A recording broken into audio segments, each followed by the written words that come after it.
কেউ কোনো জায়গায় আকর্ষণ করছে না, কেউ হচ্ছে অন্যদিকে সাথে অন্য জগতে চলে গেছে। এখন কিন্তু আবার শুনছে মাঝে মাঝে শুনছেন, মাঝে মাঝে শুনছে। এই যে একজনকে আমার কথা শোনানো বা ফিরিয়ে নিয়ে আসা, এটাই জমিদার কাজ। আমার দর্শক চাইবেই আমার কথা না শুনতে, হ্যাঁ, আমার দর্শক চাইবেই হচ্ছে যে মানে অন্য মানুষ করে দিতে, কারণ সেই ইন্টারেস্ট যদি না পায় আমার কথা, যখন আমার প্রতি সে মজা পাবে, ইন্টারেস্ট পাবে সেই কথাগুলো, তখন দর্শক শুনবে। আর দর্শক আমার কাছে আসে কিসের জন্য? কথাটা শোনার জন্য। আর আমরা যদি সেই কথাটা না শোনাতে পারি, তাহলে সেটা কার ব্যর্থতা? দর্শকের ব্যর্থতা, তাই না?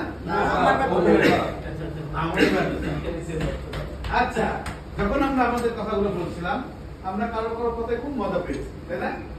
পুরোটা মনোযোগ দিয়ে আমরা শুনতে চাই। কারো কারো কথাটা আমরা হচ্ছে এটা যদি এভাবে না বলে আর একটু এভাবে করতে, তাহলে আর একটু ভালো হতো, তাই না? কি সমান, তাই না?